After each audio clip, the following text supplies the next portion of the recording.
Hello and welcome to the Author Webinar Series, brought to you by the Nonfiction Authors Association and Writers Conference. Since 2010, we have helped thousands of writers learn to write, publish, and promote books that make a difference in the world. If you are seeking guidance for your own author journey and want to reach your goals faster, you can learn about membership benefits, courses, and additional resources by visiting nonfictionauthorsassociation.com. We look forward to connecting with you and hope you enjoy this webinar.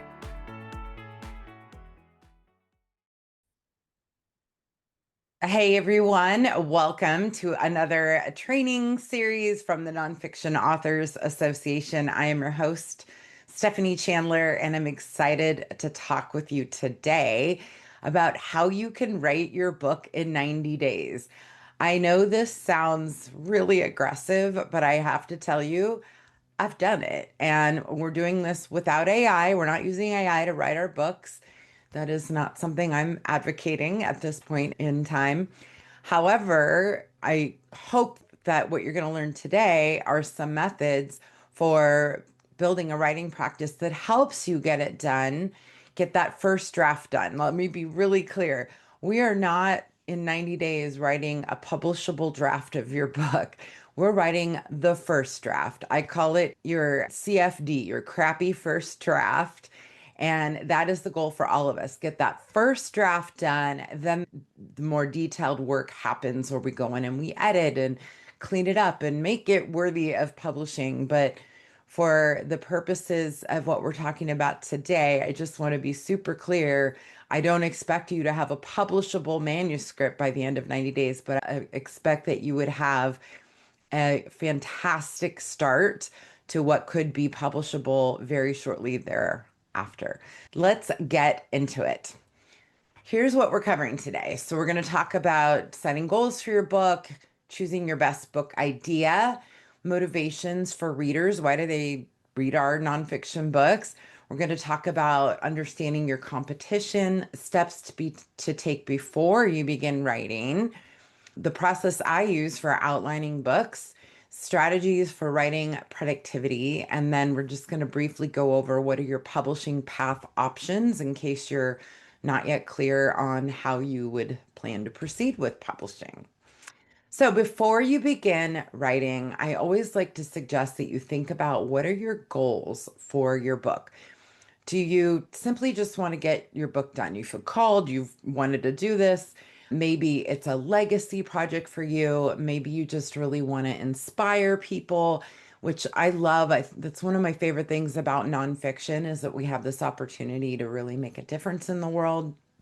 So maybe you're an entrepreneur or a business professional and you want your book to grow your business or help you land speaking engagements. Maybe you want to establish thought leadership. Maybe you're building a community or you're with a nonprofit. There are just so many reasons to write a book, but I think it is important to be clear about your goals because that also helps inform which book topic you tackle and what you ultimately want the book itself to accomplish once it's written. Now, if you're like me, you might have multiple book ideas swimming around in your brain. This is exhausting. I have so many. So, the questions that I like to ask myself when I'm thinking about what am I going to tackle next, that gets back to those goals. So, what are my goals? Is it to grow my business? Is it to make an impact? Is it to be speaking? Is it legacy? So, these are questions to consider when you're evaluating your book ideas. If you have a business, does it align with your business? Maybe you have an idea that you wanted to write about, but you're a coach and it really has nothing to do with your business. And you've got other ideas that would actually be more beneficial for your business. So you might want to put your current idea on the shelf for the moment and tackle something that moves your bigger goals forward. Do you want to promote this topic for the next 5 years? So this one stops me in my tracks with my crazy hamster wheel of ideas. Do I really want to be talking about this topic for several years? So maybe you just want to get it out of your head and onto paper and move on.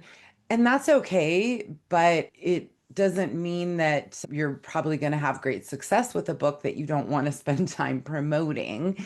So you really want to think about, is this a top topic you want to continue talking about, or is this a topic you actually want to immerse yourself in, right? So maybe you have a difficult memoir topic and you have to ask yourself, is this something you really want to talk about for the next 5 years? Also, can you clearly define your target audience and reach them? This is so important because if you actually want the book to sell and to reach readers, you need to know who those readers are and if you have a clear path to connect with them. And then the final question I ask myself is, will I regret if I don't write this book? And that alone can be a good enough reason to write it. If you would 3 or 5 years from now or never wrote this book, would that be a regret later on? That tells you something. So these are questions I look at to evaluate my own ideas. Now, before we write, we really want to understand why readers choose our books. With narrative nonfiction, particularly our memoir writers, readers are looking to relate to the story in some way, either on a personal level, they've had similar experiences, or they're interested in that topic because of just a personal interest, or maybe it relates to someone in their family. So generally, we have a personal reason for wanting to read memoir in particular. And then other narrative nonfiction, maybe you're writing about history or sciences. Not everybody has a burning desire to read the history of war, for example. To me, those are really difficult topics. I don't like to sit with them, so I would not be your ideal reader. But there are people who absolutely love and want to immerse in those topics. So understanding what motivates your readers is helpful when you're plotting out your book. For those of us writing prescriptive nonfiction, something that teaches, your readers want a transformation. So, what is the transformation you're offering through your book? Can you describe it in 1 or 2 sentences? I think that's really important. So, what is your reader going to take away, and how will their lives be better or different as a result of reading your book? So, throughout this presentation, by the way, I've got homework for you guys. So, question for you. I recommend that you sit down and spend some time with these questions. Who makes up your target audience? Who are they? And then for your book, your prescriptive, if you're writing prescriptive, what problems or challenges are you going to solve for your reader? What transformation will they achieve? And for my narrative nonfiction writers, what is the core focus of the book and why will readers relate? How is your story relatable to your readers in some way? So, next up, we want to do some research. You want to understand what other books exist in your space. I see a lot of authors skip this step and then not realize they've written a book that's already been written 10, 20, 100 times. So, we really want to figure out, how do we set our books apart from what's already out there? So, I did a search for memoir about divorce and I see these different options. And then when I can dig in and look at them, I can see how my memoir, I don't have a memoir about divorce, but if I did, I would see how mine is different. Maybe you're at a different stage of your life than the top memoirs about divorce. Maybe you were older, maybe you were younger, maybe you didn't have children, maybe you did. So you can figure out how your story will be different from what's already out there. I think David Goggins is a great example. I mean, talk about books that have just exploded in the marketplace, but his target audience and his focus are really clear. These are wellness guides for men that want to look like him or be accomplished like him. So, really setting his memoirs apart. I actually tried to read one of these books and quickly realized this isn't for me. This is not my book. He has a very clear target audience. So, who does your book serve? And the more narrowly focused you can get, the better you can connect with readers. And just some examples here: career focused moms who don't have a lot of time, retirees with limited mobility, women with greater than 50 pounds to lose, college students studying biology, people who write nonfiction books. Hey, that's what I do, right? That's who I serve. So, who is it that you want to serve, and can you describe them in good detail? Because that also helps you not only while you're writing, but when you're later promoting your books. Ideally, what we want to do is differentiate our books from what's already out there. So, can you narrow your focus? Can you choose a smaller target audience? Believe it or not, a smaller target audience can actually help you reach more readers because you're talking to people who can identify with what you're talking about. Maybe you have a specific framework that you've created for your readers. Maybe you have really interesting data to share that isn't included in other books. Maybe you have the book about divorce, but you have a really different path. Maybe your book is funnier, maybe it is more serious. So, really encourage you to look at who your competing titles are and how you can set yours apart. Those of you who've been coming to our events know that I've been using AI more and more just for brainstorming purposes, not for writing my books, but for brainstorming. So I'm sharing a prompt with you here if you want to try this. This is an example. You can copy and paste and update it to fit your needs, but it says you're a nonfiction book publishing expert. You're giving AI its role. Search the internet for a list of top 10 memoirs about mental illness published in the last 5 years. Next, search Amazon and create a spreadsheet that lists each book and includes the following information: book title, author name, one paragraph overview of the book, publisher name, and publication date. Also include a summary of the top things reviewers like about the book and a separate item with the top criticisms. So this is a lot to ask. I've given it a lot of steps. I honestly wasn't sure this prompt would work, and it did. So it produced a great spreadsheet with exactly the information I requested. So if you want to try that, I encourage you to do, obviously fill in the details about your target genre. Another bit of a homework for you is to answer these questions. So, are there topics that are underrepresented in the genre you want to write for? And is there a way that you can narrow your focus? In my own example, I spoke at writers' conferences for years, and I kept wondering, who's talking to nonfiction authors? Where are my people? Right. And so I carved out a niche because it wasn't being served. And I'm so glad I did that. This is where my passion has always been anyway. And it just hadn't occurred to me that I could do that. Right. So, what niche can you carve out for your audience? And then, how will your book be different or better than the competition? How is your book different than what already exists? All right, next up, yes, I'm suggesting that you write your book description before you write your manuscript. A lot of people wait till they've written the manuscript and then they write the book description. But here's the thing: this is such a powerful exercise to really help you narrowly focus what your book is about.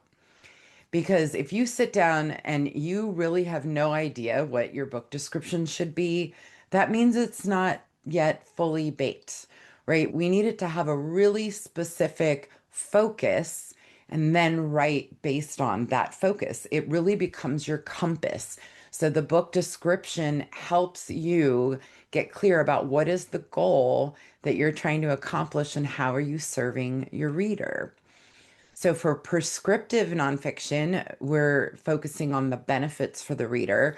For narrative, you're demonstrating your storytelling. You want to really draw people in, be relatable.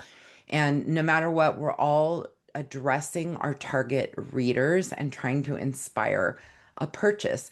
Now, look, your book description will absolutely evolve. It may change by the time you're done writing your manuscript, but it's to me always eye-opening when I sit down to write my book description and maybe realize I am not as focused as I thought I was. So here's an outline for you. And by the way, you do get a copy of these slides that will be shared with the recording later today. So the opening paragraph, you're speaking to the transformation for the target audience. I love to see bullets, lesson one, two, three. Here's what you will learn. And then a summary paragraph with a call to action. So, are you ready to make changes? Are you burned out? You don't have to be, whatever it is. This is kind of your template for crafting your description, your book description. For narrative, we want to draw readers into the story, talk about the journey that you're on or that the book takes you on. And then you're going to describe the conflict and ultimately hinting at what is the resolution, create interest in how the book is going to be compelling. Please go read book descriptions of other memoirs. It's so enlightening to see how, especially best-selling memoirs, draw people in. All right, so I'm going to recommend that for homework, you go read those descriptions of top books in your genre and then draft your own book description. It's not set in stone, it can evolve and change later, but I think it will really help you get clarity on what it is you're aiming to do with your book. Next step, we want to create an outline. I think every author should work from an outline.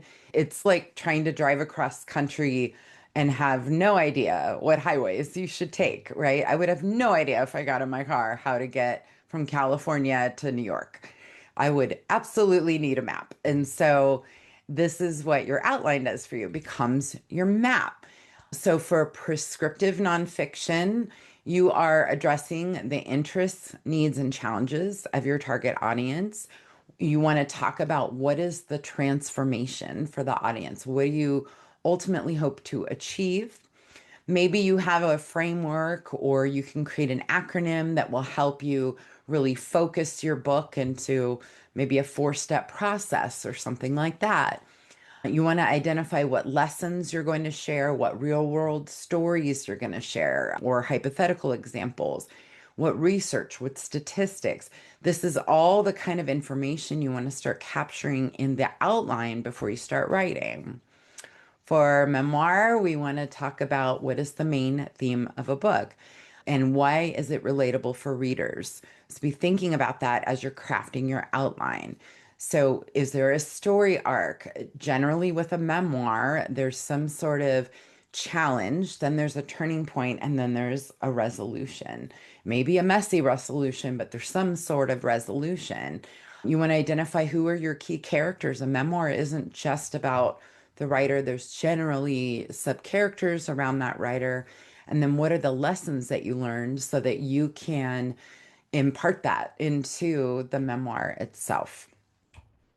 For other narrative nonfiction, what is the main theme? What journey are you taking the reader on? So books have to have a beginning, a middle, and an end. Generally, you can also think of it in three acts, right? Why will the reader be interested here? What stories are you going to share? What data are you including? These are all the questions to be asking yourself as you're developing your outline. And here's how I create my outline. The storyboard method has been around for years. It was actually created in the Walt Disney Studios. And basically, the way that I do this is I get a stack of 3x5 cards. You can also use sticky notes. If you're digital, you can do this online if you want to, but I'm still very tactical. I like to hold my notes. And I start writing down every little nitty-gritty detail I am going to cover in my books. I talk about my real world stories. I talk about the theme of each section. I talk about every tip or a bit of wisdom that I want to share goes on an individual card. And it's like a giant brain dump. And I pull in my notes because I generally have lots of notes and I'm terrible at organizing them. So they're usually in 9 places. So I have to go pull them and put them all on individual index cards, really granular level of detail. And then this process can take me several days, maybe over even a couple of weeks. It depends on how much time you need to simmer on all of this. But if you're like me, I've been thinking about a book idea for some time. So I have a lot of notes, I have a lot of ideas. And this part to me is a lot of fun to start capturing all of that. And then when I'm finished, I have a good stack of cards. It can be a couple inches tall because I really get into a lot of granular detail. So the next step is to organize those notes. And so I start with chapter headings, chapter one, two, three, four, five. Maybe your chapters have names to them. Whatever it is, I like to lay this out on my living room floor. Literally, this is how I do it. I put my chapters, I line up cards, and then I start organizing that giant stack of cards under where I think they should go in the chapters. And what happens when you start placing all this content, you start to create a logical flow for your manuscript. And you'll see that, oh gosh, chapter four is really long. I should probably split that up, maybe absorb some of it into chapter five, or maybe add a chapter I wasn't expecting. Maybe I've got too much here and I could trim it back because you don't necessarily need to share everything you know, but you want to share your best content.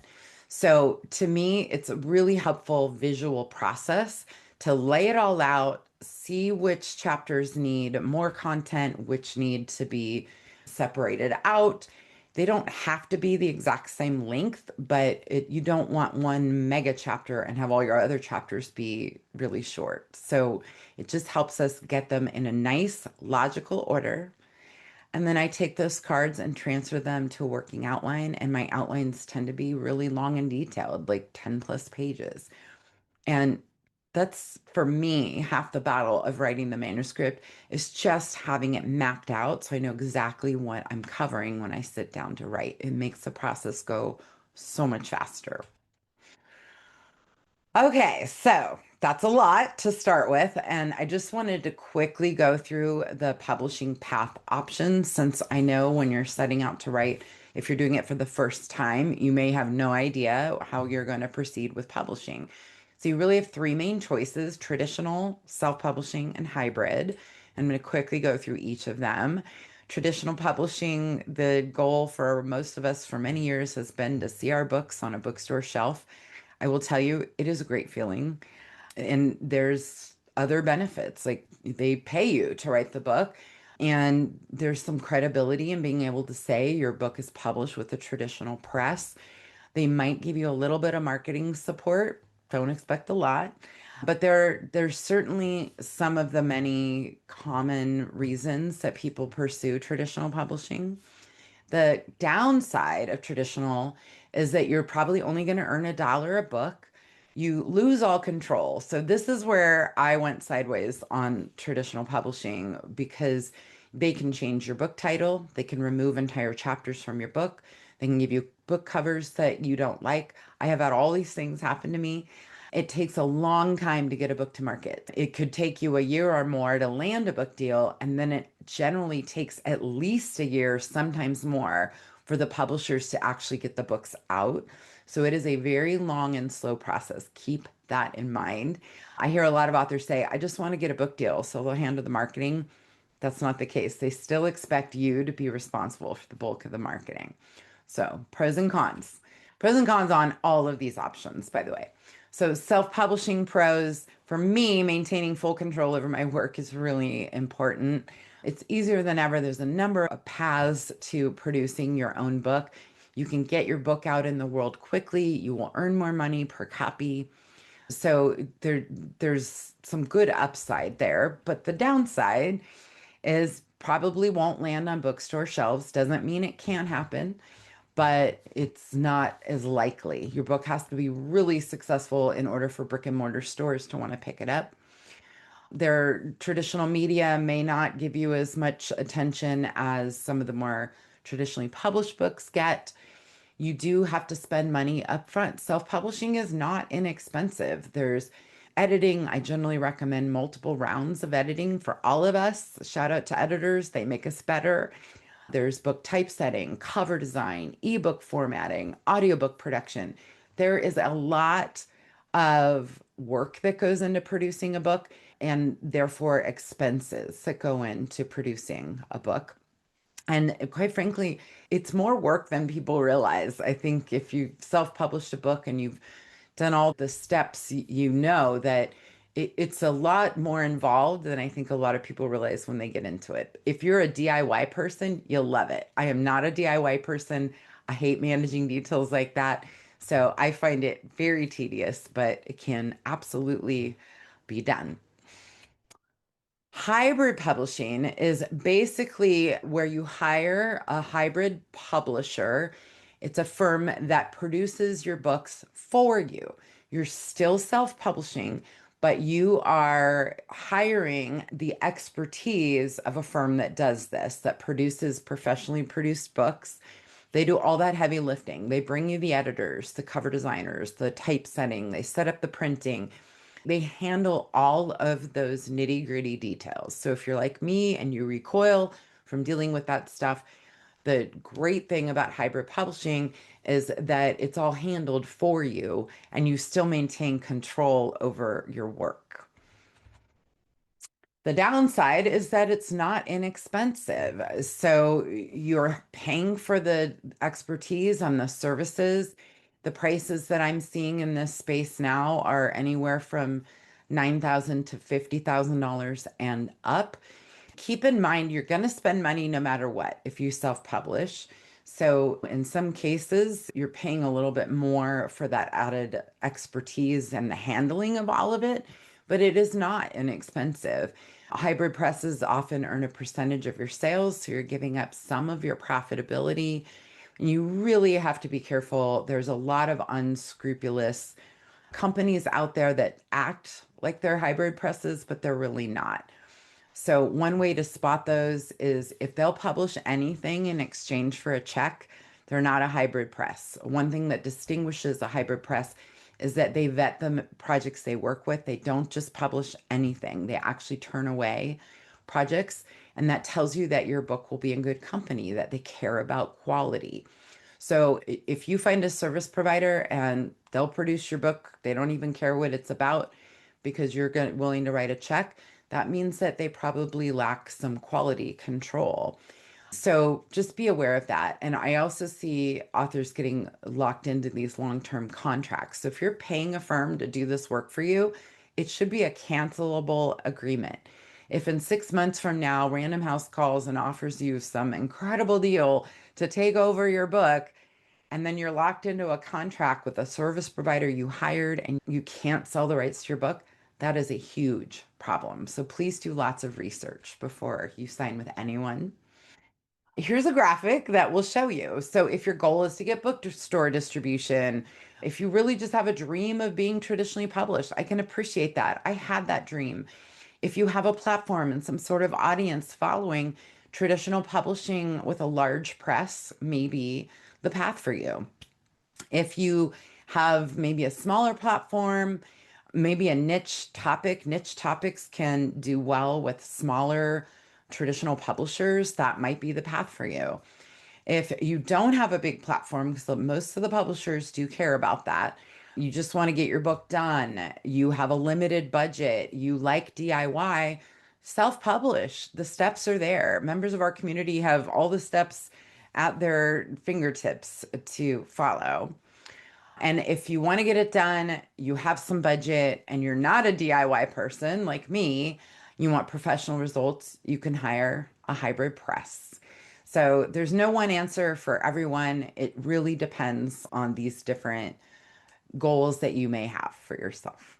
And by the way, I just had to share this graphic was created from this ugly little chart. So I had created this little chart and I pasted it into AI and said, make me an infographic. So I paste this chart in. This is what Claude created. Isn't that awful? But then I went to ChatGPT, pasted it in, and it did a lovely job. I absolutely love the output.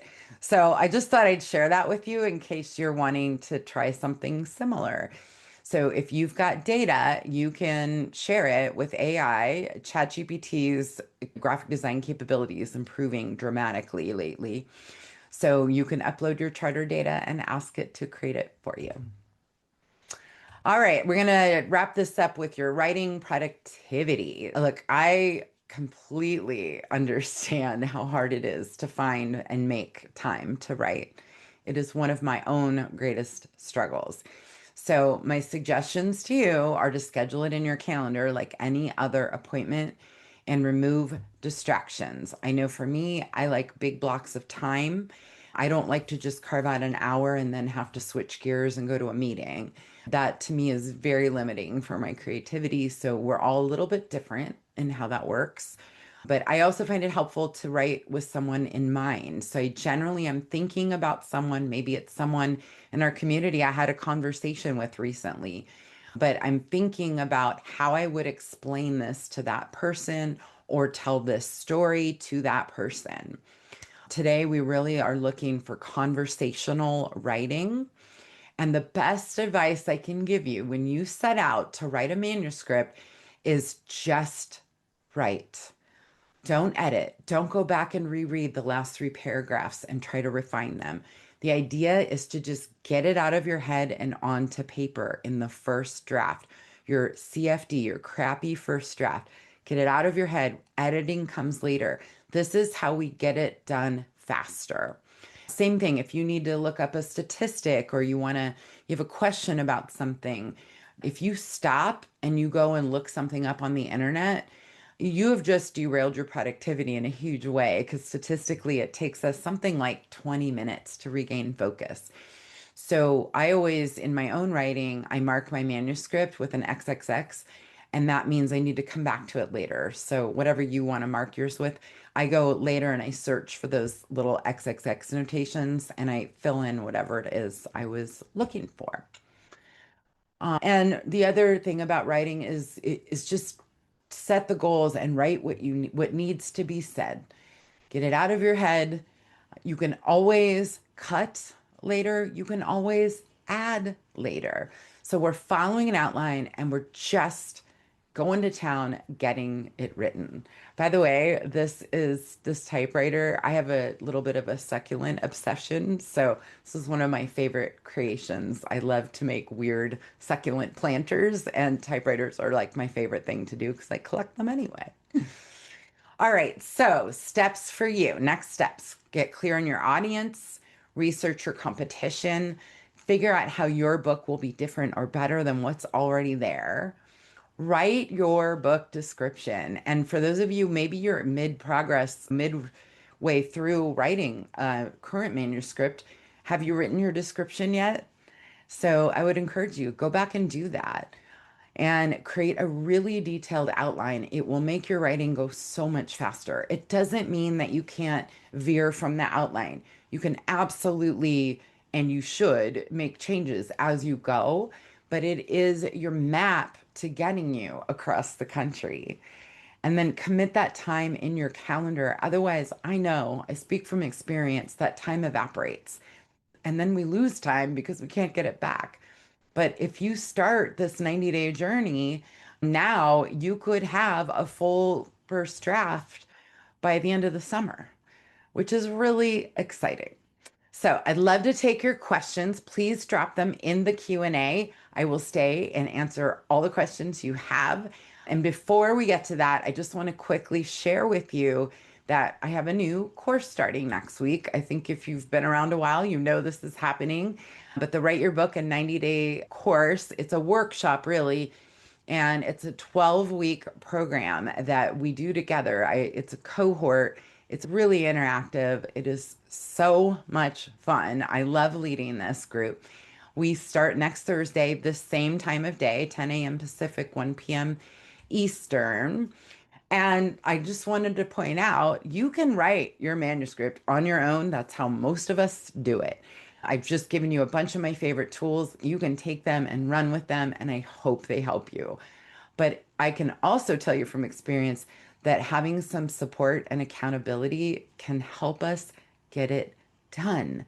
I don't know about you guys, but I have a lot of projects that get stuck in the someday box. And so to be able to commit to seeing that through can really be helpful.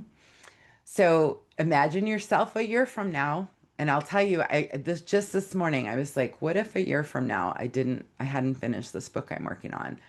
I would be really upset with myself because I so want to be done with it. So imagine that versus how you will feel when you get it done. And a year from now, you can look back and say, I'm so glad I committed to getting it done. That is the feeling we all want. I know several of you have already written books. I recognize many of you in the chat this morning when we started. And so you know that feeling of finishing a book, and it doesn't change, whether it's book one, book 10, it's such a good feeling. And I also know the excuses because I make them myself. Life is busy. I do not have time for this. So, you guys, I have a manuscript that I actually completed my CFD, my crappy first draft, during the last version of this course, which we did several months ago. So, I went through the cohort and I did the work with everyone else, all the other students, and I completed that first draft. It's 60,000 words. I did that in 12 weeks and it felt amazing. And guess what's happened since that 12 weeks ended? I haven't touched it. So I get it. I get how time disappears and our work gets put on the back burner. I'm really excited to pick that up next week with the cohort of students and get it done. So I understand, and I would just say that we want to be the happy puppy, right? We want to get it done. So, question for you, can you carve out 3 to 5 hours a week and commit to getting your manuscript done? If you can just do an hour or 2 or 3 days a week, that is going to add up to big progress. I personally like to have chunks of time, and what I found worked really well for me during the last writing cohort was early morning on the weekends. So I'm a morning person, and I can be at my desk by 6 or 7 a.m. And if I can block out a few hours, I can get a lot done. So everyone's different, what flows and how it works for you. But the point is, you only need 3 to 5 hours a week to really get progress happening and making the time, right? So getting up earlier, watching less television. I will fully admit I am a social media doom scroller. I can go down rabbit holes watching videos. It is such a time waster. I'm trying really hard to do a lot less of that. And then there's also commitments that maybe you just need to put on pause temporarily. You don't have to get rid of them permanently, but maybe you step out from your extra social activities or less time on your hobbies and things like that. Just to put on pause, you can always come back to it. And by the way, I chose this photo of this woman working in her pajamas because confession, that's what I like to do. So on those weekend mornings when I get up and I work early, have my coffee, and I work in my pajamas, and it feels like such an indulgence to do that. So here's the rest of it. Did you know 2 typed pages equal about 500 words? And what that means is 4 pages equals 1,000 words. Now, if you wrote 1,000 words, just 4 pages, 3 times a week for 12 weeks, you'd reach 36,000 words. If you did that 5 times a week for 12 weeks, you'd get 60,000 words. So, thinking about this, can you sit down and write 4 pages in an hour or two? I think you can. And if you do that 3 to 5 times a week, look at how quickly that progress accumulates. So if you do that, whether you do that on your own or you do that with us, by August 27th, you will have a finished first draft manuscript. For those of us coming through the course, you'll have a detailed outline, working title, book description, ready for your proposals. You'll have a new writing system. I really hit the surface of what we go into greater detail with in our course and the time together. My favorite part about leading this is the community that we create and that the students who participate really form a bond. We cheer each other on. It is extremely motivating. So if you're interested in joining us, many of you are members. The member course rate is $668 for the 12-week course. There are 3 pay options available. If you're not a member, the course rate is $997, but you can add membership when you register and get the member rate. So I really encourage you. I think it's worth every penny, and you will get a lot out of this experience. We always have a satisfaction guarantee on everything we do. No one has ever canceled out of this particular course. It's really powerful. I want to feel like this. I think you do too. So again, whether you do it on your own or you join us, this is how the students who participate in this feel at the end of this workshop. So we have our writing processes, we have group sharing and accountability, we form alliances, and then we schedule a 6 month reunion. And these are so much fun because then we get to see who's actually gotten their books published or they're on the path to publishing. It is really inspiring to see what happens after the course and where the participants are. And then finally, and then we're going to get to Q&A, but I just wanted to share Nicole Nina because she's so lovely and she was in our cohort last year. She is a working therapist. She has children, including she had a new infant when she signed up for this course. And I thought, how in the world is she going to prioritize this? And she said that committing to this course and the writing time felt like the only thing she had done for herself in a really long time. And she got her book done as a result. So I was really touched by Nina. And I just wanted to share maybe you don't prioritize yourself enough. I get that too. And so maybe that's something to be thinking about. All right, so it starts next week, June 18th, 10 a.m. Pacific. I'd love for you to join me and my cat. She will make guest appearances because today she's locked out, but she does make guest appearances. But I really would love to share this journey with you. We have repeat attendees who enjoy it so much they come back. And I love that because the accountability alone is just so valuable and we have so much fun together and it's just really fun. And I love getting the books in the mail because when students get their books done, they mail me a copy and it's really fun to see those. All right, so you can get that nonfictionwritingcourse.com. It's also, of course, up at nonfictionauthorsassociation.com, and I'd love to see you there. Let's get to the Q&A. If you have questions, please pop them in the Q&A. I'm going to answer all your questions now. Paul says, the parallelism for what do you want to do in your book? Engineers often write a user's guide as the specification to build it by. Not sure if that's a question, Paul. If you wanted to clarify that, let me know. Let's see. For non-linear thinkers, you recommend making a mind map. Alice, yes, a mind map is very similar exercise to creating that storyboard, but a mind map, you're kind of connecting your thoughts and ideas. So I love mind maps, and absolutely, I think that's valuable. You can do that manually with the 3x5 cards like I do. You could use an online tool. There's tons of mind mapping software. I've also used Trello, Trello, as a tool for a digital tool for outlines, working with an author to help them create their outline. Trello was a great tool. So, yeah, mind mapping is a great way to flesh out your thoughts. Lily says, you've outlined the key steps for creating a first draft in 90 days, but I'm wondering how those steps map into the actual 90-day timeline. Could you share a sample schedule when each step should be completed? So, Lily, the things we talked about today are everything leading up to your 90-day timeline. So, trying to get your book description, your research, I would say those are maybe within 2 to 3 weeks of starting your 90-day writing sprint. So if that helps, that would be probably how I would lay that out. Lillian says, well, hybrid publishing company help DIY people as well. What are their general range of budget for support? It's hard to know how many places should shop around and interview for a good fit of process. So Lillian, hybrid, if you're looking for more of a coach, you might try a publishing coach. There are people that will walk you through your self-publishing process.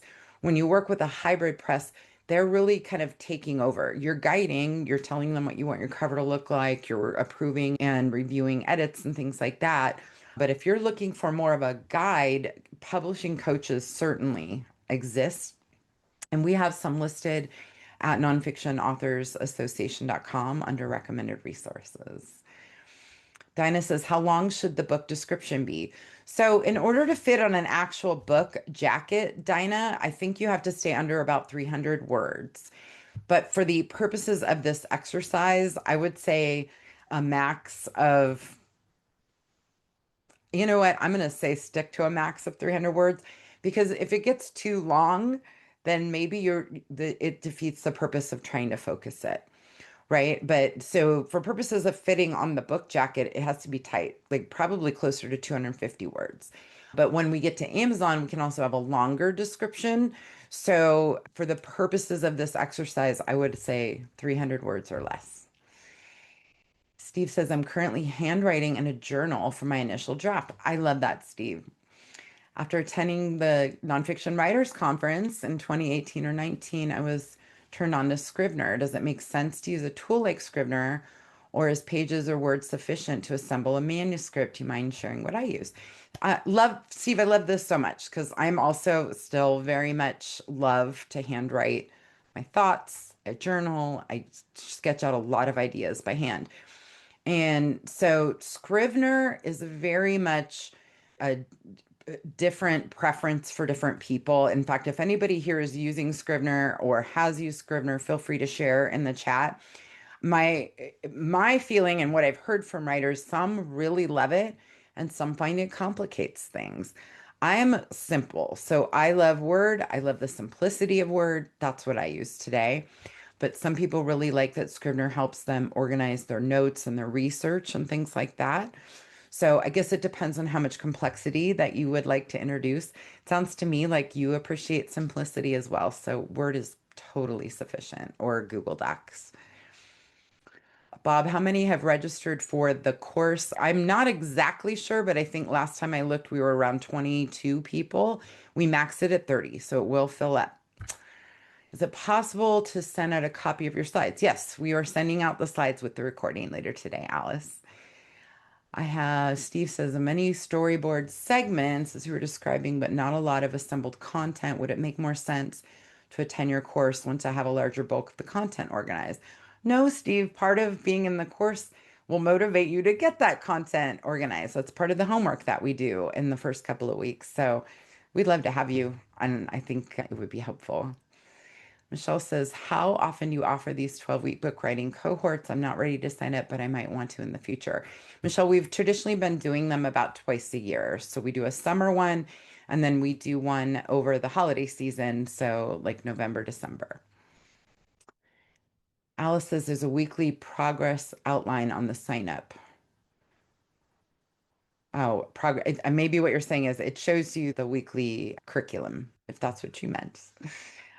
Richie says, would you be interested in us just emailing you completed PDF copy of our book rather than the published book? Richie is a past course participant. Hey, Richie, I actually love physical books. I keep them. So I'd love to receive a copy of your finished book. And I love that you're here, even though you've completed this before.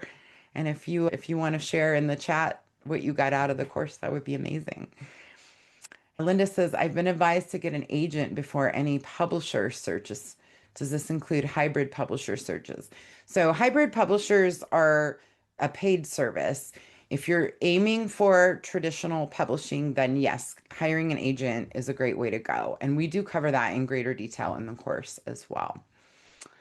Paul says, clarification on user's manual. I meant to support what you said. What better guide to build?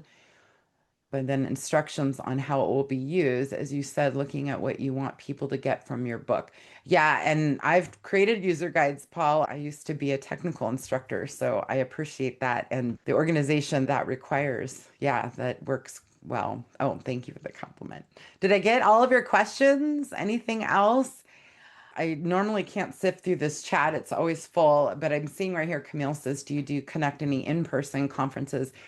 I haven't done in person, Camille. It's something I get asked about periodically.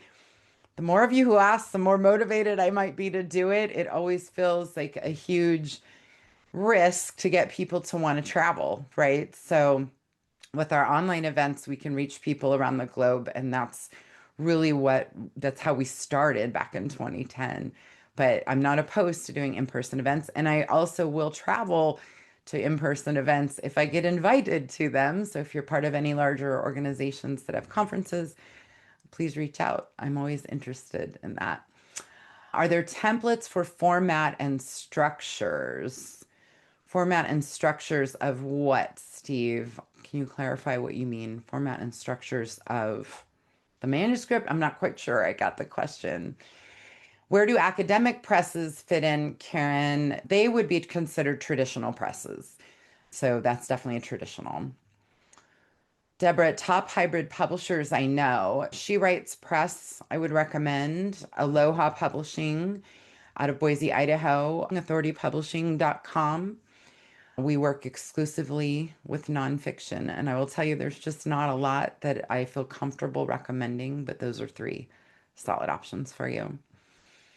Oh, Richie, one of my favorite courses. We'll probably take it again sometime in the future just for the relationships with so many other authors. Thank you, Richie, for sharing that. I appreciate that. Steve says, sorry, books, self-help books, instructional books, guides, etc. Templates for format and structure.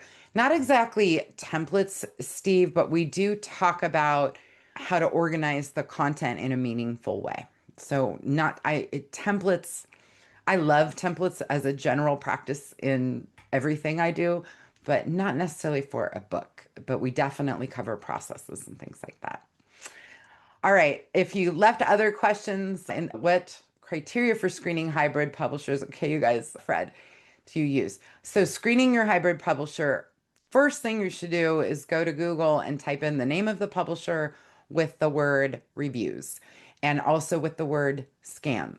You're going to find very quickly if there's a problem with the service you're looking at. Definitely check references. There's so much unscrupulous stuff happening out there, unfortunately.